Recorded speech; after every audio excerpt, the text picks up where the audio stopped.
আসসালামু আলাইকুম প্রিয় অষ্টম শ্রেণীর শিক্ষার্থীরা, আশা করি তোমরা সবাই ভালো আছো। আমি মোহাম্মদ আব্দুল হান্নান ভূঁইয়া, সিনিয়র শিক্ষক গণিত, দিবাপর্ব, উত্তর হাই স্কুল অ্যান্ড কলেজ। তোমাদের দোয়ায় এবং আল্লাহর অশেষ রহমতে ভালো আছি, সুস্থ আছি। আমি তোমাদের গণিতের এমসিকিউ ক্লাসগুলো করাচ্ছি। এর আগে দুটো ক্লাস নিয়েছিলাম প্যাটার্ন থেকে। আজকে সামান্য কিছু আলোচনা করব মুনাফা থেকে, তারপর আমরা চলে যাব পরিমাপ অধ্যায়ে এবং চেষ্টা করব শেষ করে দেওয়ার জন্য পাটিগণিতটা। পরবর্তীতে আমি বীজগণিত এবং জ্যামিতি ও পরিসংখ্যান ধরব। যেহেতু সপ্তাহে একটা ক্লাস, পুরো সিলেবাসটাই তোমাদের শেষ করতে হবে। অন্যান্য স্বনামধন্য এবং সুদক্ষ সম্মানিত শিক্ষক মণ্ডলী তোমাদের পাটিগণিত, বীজগণিত, জ্যামিতি এবং পরিসংখ্যানের বিষয়গুলো নিয়ে আলোচনা করছে। আমিও বেশ কিছু ক্লাস আপলোড করেছিলাম এই লকডাউনের মধ্যে, তোমরা হয়তো অনেকেই পেয়েছো, অনেকেই ফলো করেছো। তো আমি তোমাদের সুবিধার্থে এমসিকিউ ক্লাসগুলো নিব, যাতে করে তোমরা এমসিকিউ থেকে ভালো করো। তো প্রিয় শিক্ষার্থীরা, মুনাফা অধ্যায়ের এমসিকিউ কী ধরনের থাকে দেখো। প্রথমে আমরা লাভ নির্ণয়ের সূত্র জানি। লাভ সমান সমান কি বলো? বিক্রয় মূল্য বিয়োগ ক্রয় মূল্য, বিক্রয় মূল্য বিয়োগ ক্রয় মূল্য। ক্ষতি সমান সমান ক্রয় মূল্য বিয়োগ বিক্রয় মূল্য, বিক্রয় মূল্য। আর লাভ বা ক্ষতি ক্রয় মূল্যের উপর হিসাব করা হয়, হিসাব করা হয়। লাভ মানে ক্রয় মূল্য আর বিক্রয় মূল্য সমান হলে ক্রয় মূল্য সমান সমান বিক্রয় মূল্য যদি হয়, তাহলে এটা হলে কি হবে না, লাভ বা ক্ষতি কিছুই হবে না। দেখো প্রিয় শিক্ষার্থীরা, লাভ বিক্রয় মূল্য বিয়োগ ক্রয় মূল্য, অর্থাৎ তুমি একটা দ্রব্য যেই দামে কিনলে তার চেয়ে বেশি দামে বিক্রি করলে লাভ হবে, যেই দামে কিনলে তার চেয়ে কম দামে বিক্রি করলে ক্ষতি হবে। এবং লাভ বা ক্ষতি সবসময় তুমি ক্রয় মূল্যের হিসাব করবে। আর শতকরা লাভ বা ক্ষতি বলতে বোঝাবো আমরা 100 টাকায় কত টাকা লাভ হবে বা 100 টাকায় কত টাকা ক্ষতি হবে। আর ক্রয় মূল্য আর বিক্রয় মূল্য যদি সমান হয়, লাভ বা ক্ষতি কিছুই হবে না। তোমরা অনেকে বলবে যে স্যার লাভও হলো না, ক্ষতিও হলো না, কি হলো? একটু কষ্ট হবে আর কি। তুমি ব্যবসা করছো, মনে একটু কষ্ট হবে, তবে ক্ষতি হইলে বেশি কষ্ট হবে, লাভ হলে তো আনন্দ লাগে, তাই না? আর ব্যবসাতে সবসময় লাভ ক্ষতি দুটোই থাকে। এবার একটা কোশ্চেন যদি আমি তোমাদের দেখাই, যে ধরো প্রতিটি লেবু টাকা, অথবা আরো সহজ ভাষায় দিই, টাকায় 3টি করে লেবু কিনে, টাকায় 3টি করে লেবু ক্রয় করে টাকায় 2টি করে বিক্রয় করলে শতকরা কত লাভ বা ক্ষতি হবে? এখন অপশন দেওয়া থাকলো, তখন তুমি লেখলা। আর সবসময় খেয়াল করবে, বই পড়বে, মেন বই পড়বে, পড়ে নিজের যোগ্যতায় তুমি অবজেক্টিভ বা এমসিকিউ অ্যান্সার করবে। পাশের বন্ধু থেকে তুমি হেল্প নিয়ে যদি নাম্বার পাবা, কিন্তু কিছুই শিখতে পারলে না। ইশারা ইঙ্গিতে তোমরা অনেক সময় অবজেক্টিভ 30টা কারেক্ট করে ফেলো, কিন্তু নিজের একটা আত্মবিশ্বাস থাকবে না। বিশেষ করে তুমি যখন পাবলিক পরীক্ষা যাবা, কিংবা তুমি যখন কোনো ইন্টারভিউতে যাবা, কোনো চাকরি ইন্টারভিউ বা বড় ধরো যখন ইন্টারমিডিয়েট পাস করার পরে তুমি মেডিকেলে, বুয়েটে, ইউনিভার্সিটিতে বিভিন্ন সাবজেক্টে ভর্তি পরীক্ষা দিয়ে অংশগ্রহণ করবা, তখনই তুমি ফলাফল খারাপ হবে। প্রায় পত্রিকায় দেখো বা বিভিন্ন টেলিভিশন বা বিভিন্ন মাধ্যমে জানতে পারো যে মানে ডাবল এ প্লাস বা গোল্ডেন এ প্লাস পেয়েও সে ভর্তি হইতে পারেনি ইউনিভার্সিটিতে বা ভালো সাবজেক্ট পায়নি। মূল কারণ হচ্ছে তার বেসিক জানা ছিল না। সে ভালো ফলাফল করেছে কিন্তু না জেনে ফলাফল করছে। তো এখানে লাভ বা ক্ষতি এই কথাটা দিয়ে একটা কনফিউশন হয়েছে। আগে এই কনফিউশনটা একটু দূর করো। কনফিউশনটা কি? যেমন তুমি 3 টাকায় 3টা ধরে কিনছো, 1 টাকা দিয়ে 3টা কিনছো, 1 টাকা দিয়ে 2টা বিক্রি করছো, বুঝাই যাচ্ছে তোমার একটা তোমার কাছে থেকে গেল, তার মানে তুমি লাভ হয়েছে। তো আগে আমি সংক্ষেপে যদি বলি, তিনটি লেবুর ক্রয়মূল্য কত? 1 টাকা। 3টি লেবুর ক্রয়মূল্য 1 টাকা, তাহলে একটার দাম কত? 3/1। আবার 2টি লেবুর বিক্রয় মূল্য কত? 1 টাকা। একটা লেবুর বিক্রয় মূল্য কত? 2/1। তাহলে এটা হচ্ছে ক্রয় মূল্য, এটা হচ্ছে বিক্রয় মূল্য। এবং লব যদি সমান থাকে, হর যেটা ছোট সেটা বড়, তাহলে লাভ কত হলো? বিক্রয় মূল্য বিয়োগ ক্রয় মূল্য কত হলো? 6/3, 3 দুগুণে 6, 3 বিয়োগ কত? 2, 1, 6/1। এটা হচ্ছে কি? লাভ। কত টাকায় লাভ? সবসময় লাভ বা ক্ষতি কোন মূল্যের উপর হিসাব করা হয়? ক্রয় মূল্যের উপর হিসাব করা হয়। তাহলে টাকায় 3টি করে লেবু ক্রয় করে টাকায় 2টি করে বিক্রি করলে শতকরা কত লাভ বা ক্ষতি হবে? ক্রয় মূল্য। তাহলে আমরা বলবো 3/1 টাকায় লাভ হচ্ছে কত? 6/। এটা হলো ক্রয় মূল্য, এটা হচ্ছে লাভ। তাহলে ক্রয় মূল্যের হিসাব করবো। 3/1 টাকায় লাভ হয় 6/1 টাকা। একে কত? এটা উল্টে যাবে, এটা উল্টে যাবে। তারপর আমি যদি বলি 100, মানে শতকরা 100 কত? 100 দ্বারা গুণ হবে। এটা কাটো, 3 দুগুণে 6, এটা কাটো 50। তাহলে লাভটা কত হলো? 50%। লাভ হচ্ছে কত? 50%। আশা করি তোমরা সবাই বুঝতে পেরেছ। এবার একইভাবে আমি যদি এইটাকে চেঞ্জ করে দিই, দেখো এইটাকে যদি চেঞ্জ করে দিই 2টা 3টা, যদি বলি টাকায় 2টি করে লেবু ক্রয় করে টাকায় 3টি করে বিক্রি করলে শতকরা কত লাভ বা ক্ষতি হবে? 2টা কিনছো, 3টা বিক্রি করছো, বুঝাই যাচ্ছে তোমার ক্ষতি হয়ে গেছে, কারণ তোমাকে তো ঘাটতি থেকে গেল। কারণ এই লেবুগুলো কিনছো 2টা, বিক্রি করছো 3টা 1 টাকায়, তাহলে ক্ষতি। তো একইভাবে বের করো 2/1, এটা হচ্ছে কি? ক্রয় মূল্য। 3/1 বিক্রয় মূল্য। তাহলে এখানে ক্রয় মূল্য বড়, বিক্রয় মূল্য ছোট, তাহলে ক্ষতি হয়ে গেল 6/1 কত? 1, আগের মতনই। কিন্তু এখন ক্রয় মূল্য কত? 2/1। তাহলে 2/1 টাকায় ক্ষতি হয় 6/1 টাকা। 1 টাকায় ক্ষতি হবে কত? উল্টে যাবে, এটা উল্টে গেলে 2 সামনে আসবে, উপরে আসবে, ইন্টু 100 টাকায় ক্ষতি হবে কত? 100। 3 দুগুণে 6, 3 দিয়ে 100কে ভাগ করো, 33 সমস্ত 3/1। এইটা হচ্ছে কি? ক্ষতি। 33 সমস্ত 3/1% হচ্ছে কি? ক্ষতি। আশা করি সবাই বুঝতে পেরেছ। এবার আরেকটা কোশ্চেন দেখো এই চ্যাপ্টার থেকে। আমি এই চ্যাপ্টারটা তোমাদের পড়িয়েছিলাম লকডাউনের মধ্যেই। আমাদের রুটিন ছাড়া যখন ক্লাস ছিল তখন আমরা বিশেষ করে গণিত শিক্ষকরা অনেকগুলো ক্লাস আপলোড করেছি। গণিত এবং ইংরেজি শিক্ষকরা বেশি বেশি ক্লাস নিয়েছি, তোমরা লক্ষ্য করে দেখো। অন্যান্য সাবজেক্টের স্যাররাও নিয়েছে, কিন্তু আমরা গণিত টিচারেরা অনেক ক্লাস নিয়েছি তোমাদের। এবার দেখো আমি মুনাফার সূত্রটা কি? আই = PRN, তাই না? তারপর হচ্ছে এখানে এ মুনাফা আসল কত? I + P, that is PRN + P। আমি একটু মনে করে দিচ্ছি তোমাদের, P × RN যোগ কত? 1। আবার চক্রবৃদ্ধি মুনাফা কত? C P + R²n। আর চক্রবৃদ্ধি মুনাফা কত? C - P। তাহলে P × 1 + R² - P। যদি P কমন নাও, 1 + R² - 1। এই হচ্ছে সূত্র। এখানে কিছু ব্যাখ্যা তোমাদের জানা দরকার। সেটা হচ্ছে কি, আই মানে কি? সরল মুনাফা।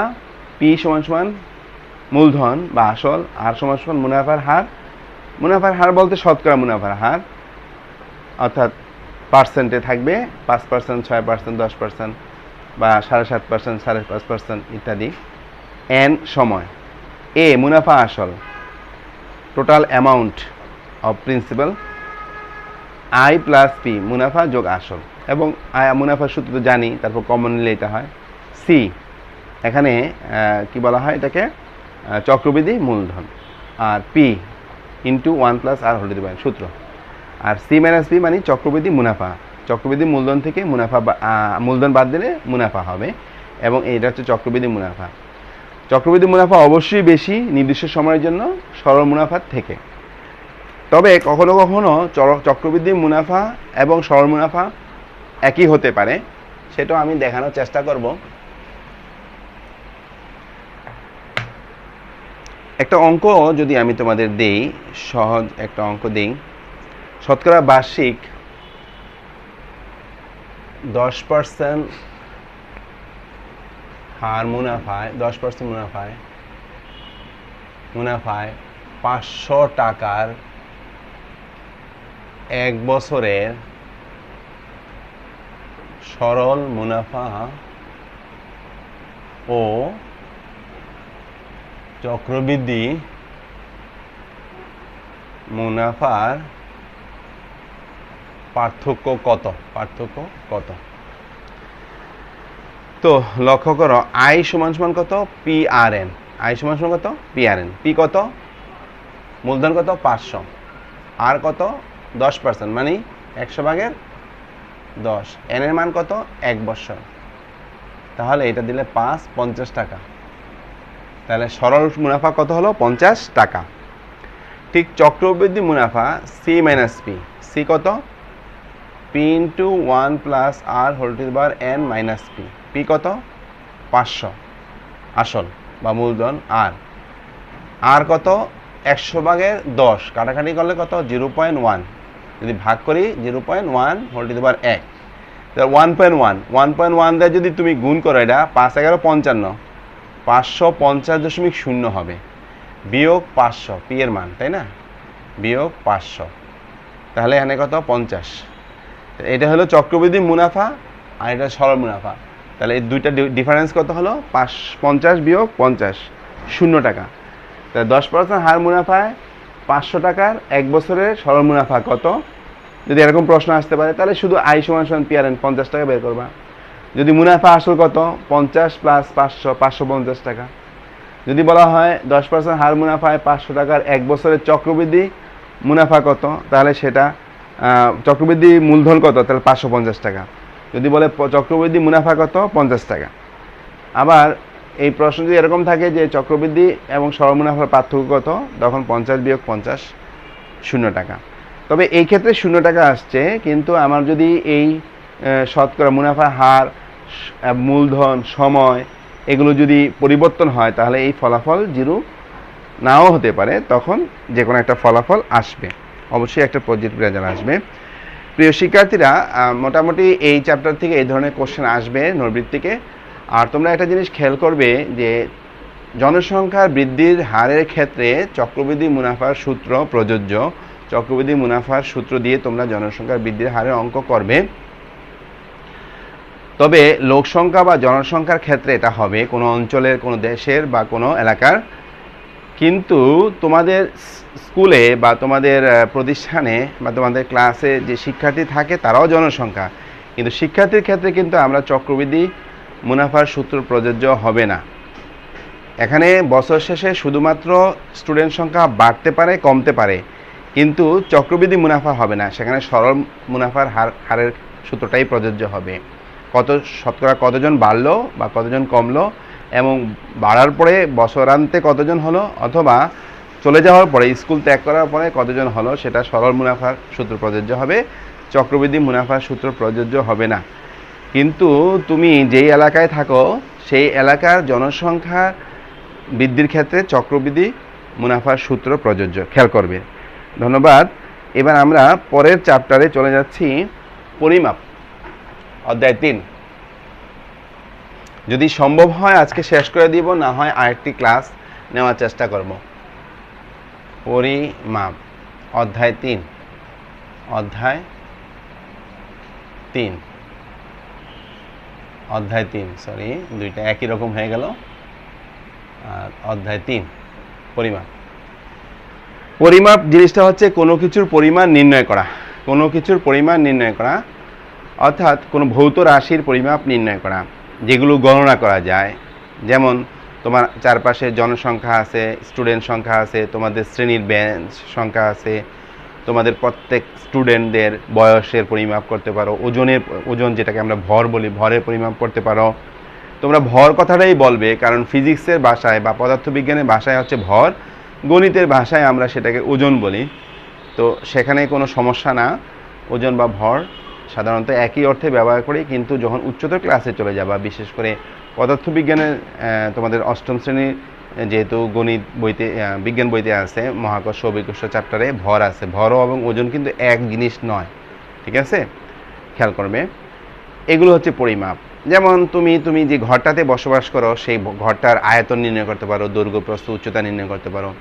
তোমার যে পড়ার টেবিলটা সেটার উচ্চতা কত, দৈর্ঘ্য কত, তোমার বাড়ির যে পানির ট্যাঙ্কটা আছে সেই ট্যাঙ্কটাতে কী পরিমাণ পানি ধরে সেটা যদি বের করতে চাও, সেই ট্যাঙ্কটার আয়তন কত সেটা বের করতে পারো। এইভাবেই আমরা কোনো কিছু পরিমাপ নির্ণয় করতে পারি বা পরিমাণ নির্ণয় করতে পারি। এখন এই পরিমাণ জিনিসগুলো কিছু তথ্য এখানে আমাদের জানতেই হবে। আমরা সর্বপ্রথম অষ্টাদশ শতাব্দীতে ফ্রান্সে এই পরিমাপ পদ্ধতিটি আবিষ্কৃত হয়। সর্বপ্রথম অষ্টাদশ শতাব্দীতে, আমি তোমাদের কিছু তথ্য দেখো, অষ্টাদশ শতাব্দীতে, অষ্টাদশ এগুলো অবজেক্টিভ থাকবে, শতাব্দীতে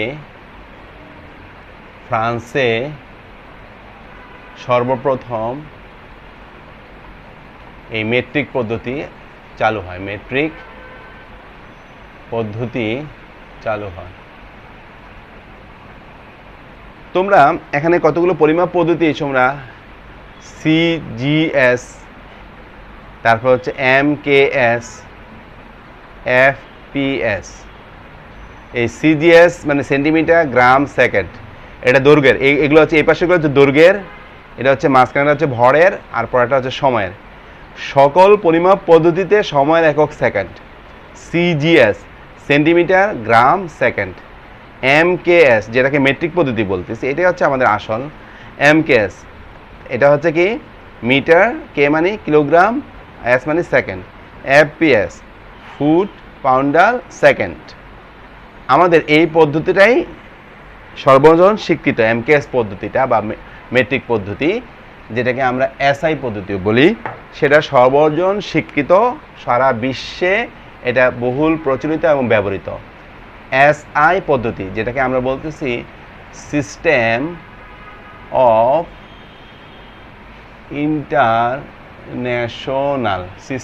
অফ ইন্টারন্যাশনাল ইউনিট, মানে আন্তর্জাতিক পরিমাপ পদ্ধতি। এটা 1960 সালে সর্বপ্রথম চালু হয়। আর আমাদের দেশে শুরু হয় 1982 সালের জুলাই 1 জুলাই, 1 জুলাই 1982 সালে। এর আগে আমাদের দেশে কিন্তু এই শের এগুলো চলতো, ছটাক, তারপর হচ্ছে এগুলো, যেমন আমরা যে স্টুডেন্ট যখন ছিলাম 5-6-এ, তখন 5-এ 6-এ এরকম ক্লাসে পড়ি বা প্রাইমারিতে পড়ি 1982 সালের দিকে, তো তখন আমরা দেখছি, বা 5-6-এ সম্ভবত, আমার সঠিক খেলা আসতেছে না, 5 বা 6-এ পড়ি বা প্রাইমারিতে পড়ি, তখন এই গ্রামে দেখতাম যে ওই দাদা দাদি বা পাশের বাড়ির চাচি বা জ্যাঠা ওরা কি করতো, 1 ছটাক 2 ছটাক তেল নিয়ে আসতো বাজার থেকে। এবং এখন তো তোমার বাজারে গেলে লিটার লিটার তেল নিয়ে আসো তোমরা। আগে কিন্তু হাট বাজারে শুধুমাত্র সপ্তাহে 1 দিন হতো, যেটা হাট হতো, আর বাজার মানে প্রতিদিন যেটা বসে, সপ্তাহে 2 দিনও কোনো কোনো এলাকায় বসতো হাট। তখন এই জিনিসগুলো আমরা কিনে নিয়ে আসতাম বা আমাদের প্রতিবেশীরা কিনে নিয়ে আসতো, তখন দেখতাম এই ছটাক এগুলো ছিল, তোলা। এখনও কিন্তু সেগুলো কিছু কিছু জায়গায় রয়ে গেছে, তবে হয় না ওরকম করে। যেমন স্বর্ণ, তুমি তো আর স্বর্ণ কেজিতে কিনবে না, তখন ওই এখানে তোলাতে কিনবা, এইগুলো তোমার রয়ে গেছে। তেল 1 ছটাক তেল নিয়ে আসতো, যে 1 ছটাক সরিষার তেল নারকেল তেল, মানে এখন তো ডেলি 1 কেজি লাগে, 1 লিটার লাগে। আগে অল্প অল্প মানুষ ব্যবহার করতো, মানুষ সুস্থ থাকতো, খাইতো কম, সুস্থ থাকতো কম। যাক, অন্য প্রসঙ্গে চলে যাচ্ছি। এই পরিমাপ জিনিসগুলো কিন্তু হতো।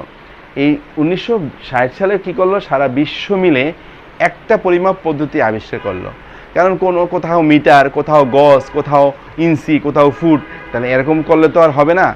যাতে একটা পরিমাপ পদ্ধতিতে সারা বিশ্ব চলে, সেই ক্ষেত্রে বিজ্ঞানীরা বা যারা এই পরিমাপ পদ্ধতি নিয়ে আবিষ্কার করেছেন তারা কি করলো যে একটা পদ্ধতিতে সারা বিশ্ব চলবে, সেটা হচ্ছে এমকেএস পদ্ধতি, এবং সেটা শুরু হলো 1960 সালে। আর আমাদের দেশে সেটা শুরু হলো 1982 সালে। তার মানে প্রায় 22 বছর পর সেটা আমাদের দেশে চালু হলো। এরপরে 82 পরেও কিন্তু কয়েক বছর বিভিন্ন এলাকায় চলছে। এখনও অনেক জায়গায় গ্রামে বলে দেয় 1 সের আটা দাও, 1 সের চাল দাও, এরকম বলে, কিন্তু সেরের বাটখারাগুলো নেই বললেই চলে, কেজি। যদিও মানুষ মুখে বলে সের, কিন্তু হবে কেজি। যাই হোক, এরকম পরিমাপ পদ্ধতি তোমাদের বইতে অনেকগুলো একক আছে। পরিমাপ পদ্ধতি দেখবা, সেখানে দৈর্ঘ্যের একক আছে, ভরের একক আছে, সময়ের একক আছে, আয়তনের একক আছে, ক্ষেত্রফলের একক আছে। এই সমস্ত এককগুলো তোমরা অবশ্যই ভালো করে সবাই পড়বা। যেখানে 1 মাইল সমান কত কিলোমিটার, 1 কিলোমিটার কত মাইল, 1 গজ কত ফুট, তারপর হচ্ছে তোমার ইঞ্চি, 1 ইঞ্চি কত সেন্টিমিটার, এই সমস্ত তথ্যগুলো আছে। 1 নটিক্যাল মাইল কত ফুট, এই জিনিসগুলো তোমরা অবশ্যই পড়বা। বইতে আছে তোমাদের অধ্যায় 3-এর মধ্যে সবগুলো একক তোমরা ভালো করে পড়বে, তাহলে তোমাদের এককের পরিমাপের একক সম্পর্কে জানতে পারবে এবং যে কোনো সমস্যার সমাধান করতে পারবে। তো আমি আরও কিছু জিনিস তোমাদের পড়াচ্ছি। দেখো, গুণিতক কিছু এখানে এই চ্যাপ্টারের মধ্যে যেমন কিছু ল্যাটিন শব্দ থেকে আর কিছু গ্রিক শব্দ থেকে আসছে। ল্যাটিন শব্দ থেকে গ্রিক শব্দ, যেমন তার আগে আমি যদি বলি তোমাকে প্রথমে দৈর্ঘ্য হচ্ছে, এটা দৈর্ঘ্যের একক, দৈর্ঘ্য এটা হচ্ছে ভর, এটা হচ্ছে আয়তন, ঠিক আছে। দৈর্ঘ্যের একক প্রথমে, এটা স্ট্যান্ডার্ড একক হচ্ছে মিটার।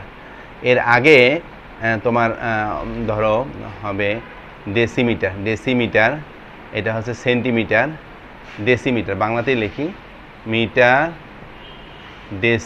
ডেসিমিটার, তারপর হচ্ছে এটা হচ্ছে সেন্টিমিটার, এটা হচ্ছে মিলিমিটার। এগুলো হচ্ছে তোমার অংশবোধক। আর এটা হচ্ছে স্ট্যান্ডার্ড বা আদর্শ একক, দৈর্ঘ্য পরিমাপের আদর্শ একক বা মূল একক, যেটা মিটার। এরপর হচ্ছে এখান থেকে আসবে ডেকামিটার, এগুলো হচ্ছে গুণিতক বোধক, ডেকামিটার। তারপর হচ্ছে হবে হেক্টোমিটার, তারপর হচ্ছে কিলোমিটার।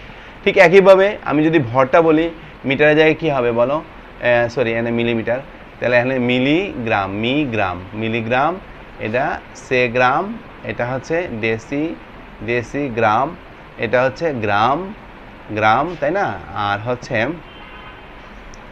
ডেকাগ্রাম, আর হচ্ছে এটা হেক্টোগ্রাম, এটা হচ্ছে কিলোগ্রাম। ঠিক একইভাবে আয়তন যদি হয় মিলিলিটার, তারপর সেলি, তারপর হচ্ছে ডেসিলি, তারপর হচ্ছে লি, তাই না, লিটার, এটা স্ট্যান্ডার্ড বা আদর্শ বা মূল একক। ডেকালি,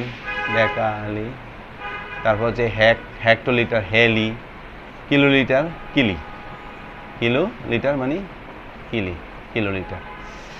আচ্ছা, এই উপরেরগুলো আমরা, এই উপরগুলোকে বলবো আমরা অংশবোধক, আর নিচেরগুলোকে বলবো আমরা গুণিতক বোধক। এই অংশবোধক এককগুলো আসছে আমাদের কোথার থেকে, এই ল্যাটিন ভাষা থেকে, মনে রাখবা। এগুলো আসছে ল্যাটিন ভাষা থেকে, অবজেক্টিভ চলে আসে ল্যাটিন ভাষা থেকে। আর এই গুণিতকগুলো আসছে তোমার কোথায়, একটা ভাষা কি বললাম, গ্রিক ভাষা থেকে বা গ্রিক শব্দ থেকে। এবং এগুলো কিন্তু উপসর্গ। তোমরা বাংলার শিক্ষকের কাছে ভালো করে তোমরা জেনে নিবা, উপসর্গ মানে শব্দের কোনো আগে, মূল শব্দের আগে যেটা ব্যবহৃত হয়, যেমন মিটার, ডেসিমিটার, সেন্টিমিটার, তাহলে এগুলো হচ্ছে উপসর্গ। এই শব্দগুলো যখন ব্যবহৃত হয় তখন এই অংশবোধক হচ্ছে এগুলো কমগুলো, আর গুণিতক বোধক হচ্ছে কোথায়, বেশিগুলো, ঠিক আছে। গুণিতক বোধক শব্দগুলো কোত্থেকে আসছে, গ্রিক শব্দ থেকে। অংশবোধক শব্দগুলো কোত্থেকে আসছে, ল্যাটিন শব্দ থেকে।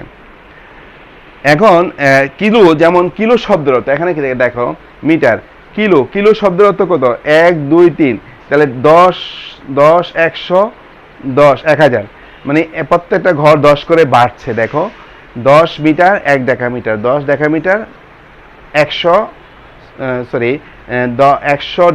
10 metre 1 decametre, 100 metre 1 hectometre, 1000 metre 1 kilometre. তার মানে এই কিলোমিটার যদি আমি বলি, কিলো শব্দের অর্থ কি 1000, হেক্টর শব্দের অর্থ কি 100, ডেকা শব্দের অর্থ কি 1000 10।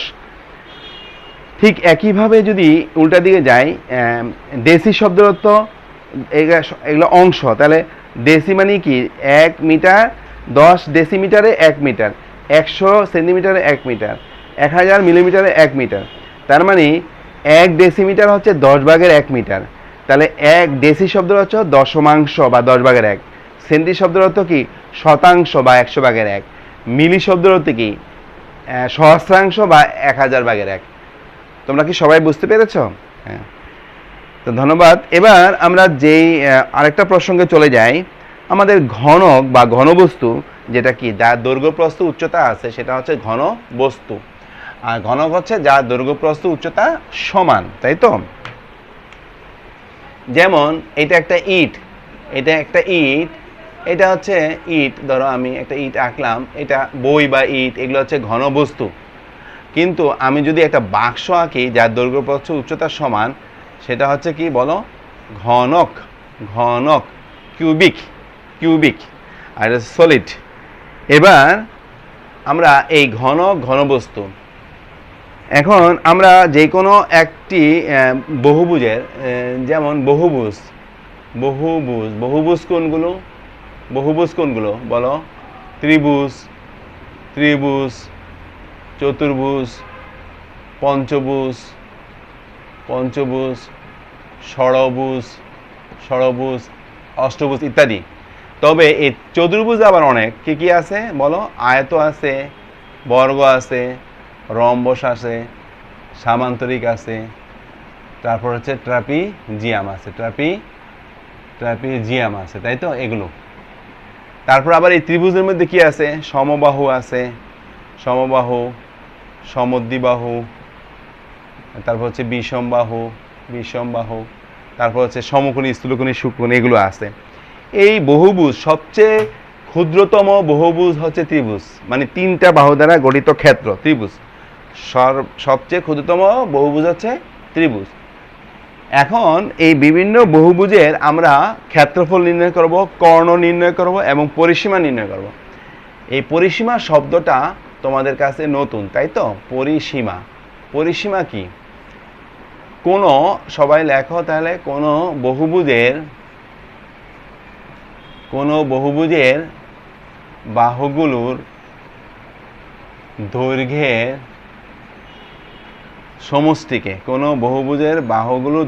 সমষ্টিকে উহার কি বলে বলো? পরিসীমা বলে। কোনো বহুভুজের বাহুগুলোর দৈর্ঘ্যের সমষ্টিকে উহার পরিসীমা বলে। যদি আমরা ত্রিভুজের পরিসীমা বলি, ত্রিভুজের 3 বাহুর সমষ্টি। যদি ত্রিভুজটা সমবাহু ত্রিভুজ হয়, তাহলে তার প্রত্যেকটা বাহুর দৈর্ঘ্য সমান হবে। যেমন আমি যদি বলি এটা একটা ত্রিভুজ, এই ত্রিভুজটার কোন বাহুর দৈর্ঘ্য কত? এটা 4, এটা 3, এটা 4, 5। তাহলে এটার পরিসীমা কত হবে? 3 + 4 + 5 9 12 ধরো যদি সেন্টিমিটার হয় 12 সেন্টিমিটার। কিন্তু যদি এই ত্রিভুজটা সমবাহু হতো, মানে 3টা বাহু সমান হইতো, ধরো এটা 3, এটা 3, এটা 3, তাহলে এটার বহুভুজ কত? 3 × 1 বাহু, 3 × 1 বাহু, মানে 3 × 3 = কত? 9, অথবা 3 + 3 + 3 9 সেন্টিমিটার। তাহলে এই পরিসীমা আমরা নির্ণয় শিখলাম। যদি চতুর্ভুজ হয়, সেখানে দেখো এই চতুর্ভুজটা তো আবার অনেক রকম হয়, আয়ত, বর্গ, রম্বস, সমান্তরিক। যদি আয়ত হয়, খেয়াল করো, এই আয়তের দৈর্ঘ্য ধরো 12 আর প্রস্থ ধরো 8, তাহলে এই দৈর্ঘ্য এদিকেও আছে, এদিকে 2টা দৈর্ঘ্য, প্রস্থ এদিকে আছে, এদিকে। তাহলে আয়তের পরিসীমার সূত্র কি? আয়তের পরিসীমা কত? 2 গুণ দৈর্ঘ্য যোগ কত? প্রস্থ। 2 গুণ দৈর্ঘ্য যোগ প্রস্থ, কারণ দৈর্ঘ্য 2টা, প্রস্থ 2টা। তাহলে 8 আর 12 কত? 20, 20 গুণে কত? 40। 2 গুণ 12 যোগ 8, তাহলে 2 গুণ কত? 20, তার মানে 40 সেন্টিমিটার। এটা হচ্ছে আয়তের পরিসীমা। কিন্তু ক্ষেত্রটা যদি তোমার বর্গাকার হয়, তাহলে সেখানে কি হবে? যদি বর্গাকার হয়, তাহলে এটা ধরো আমার 4 সেন্টিমিটার, এটা 4, অথবা আমি 5 সেন্টিমিটার ধরি, 5, এটা 5, এটা, তাহলে এটা 5, এটা 5, এটা 5, তাই তো? সবগুলো 5, তাহলে 4টা বাহুই সমান। তো 5 + 5 + 5 + 5 20। তার মানে সূত্রটা হচ্ছে 4 × 1 বাহু। এটা পরিসীমার সূত্রটা কি? 4 × 1 বাহুর দৈর্ঘ্য। তাহলে 4 × 5, 4 × 5 কত? 20। তো পরিসীমার সূত্র হচ্ছে 4 × 1 বাহুর দৈর্ঘ্য। কিন্তু যদি বৃত্ত হয় সেটা কিন্তু পরিসীমা থাকবে না, সেটা হবে পরিধি। যদি বৃত্ত হয়, এটা বৃত্ত, এবং এই বৃত্তটা ধরো এটা কেন্দ্র, এটা হচ্ছে ব্যাসার্ধ। ব্যাসার্ধকে আমরা বলি আর, যেটাকে বলি ইংরেজিতে রেডিয়াস। রেডিয়াসের প্রতীক হচ্ছে আর, রেডিয়াস। এই ব্যাসার্ধ ধরো আমার 3 সেন্টিমিটার, ব্যাসার্ধ ধরো 3 সেন্টিমিটার, তাই তো? 3 সেন্টিমিটার। তাহলে এটার পরিধি, যেটাকে আমরা পরিসীমা বলবো মানে ত্রিভুজ চতুর্ভুজের ক্ষেত্রে আর বহুভুজের ক্ষেত্রে, আর পরিসীমা বলবো বা বৃত্তের ক্ষেত্রে বলবো কি আমরা? পরিধি। পরিধি, বৃত্তের পরিধির ফর্মুলা কত? 2πr। 2πr, এখানে পাইটা একটা ধ্রুবক, এটা একটা গ্রিক শব্দ, এবং ভারতীয় গণিতবিদ আর্যভট্ট এটা আবিষ্কার করেছেন, তাই না? আর্যভট্ট। আচ্ছা, তাহলে 2πr, 2 গুণ পায়ের মান কত? 3.1416, আর আর এর মান কত? 3। আমি যদি গুণ করি 3 × 6, 37 থেকে 3 9, 24 থেকে 2 8, 318। তাহলে এই 18.846 এত সেন্টিমিটার হচ্ছে এটার কি? পরিধি বা পরিসীমা। এরপরে আমাদের আছে ক্ষেত্রফল, কর্ণ। তো এতটুকুই থাকুক। নেক্সট ক্লাসে আমরা ক্ষেত্রফল, পরিসীমা, ক্ষেত্রফল, কর্ণ সম্পর্কে আলোচনা করব নেক্সট ক্লাসে। তো আমি একটু হোমওয়ার্ক দিয়ে দিচ্ছি, হোমওয়ার্কটা লেখো তোমরা। হোমওয়ার্ক অধ্যায় 1 এবং 2, অধ্যায় 1 এবং 2 MCQ JSC 2019 বাদ দিয়ে 18, 2017, 2016 এই 3 বছরের এমসিকিউগুলো তোমরা পড়বে, প্র্যাকটিস করবে। এই ক্লাসটার উপর আমি আরেকটা ক্লাস নিব, এই অধ্যায়টার উপর নিয়ে তারপর আমি বিজনেসে যাব।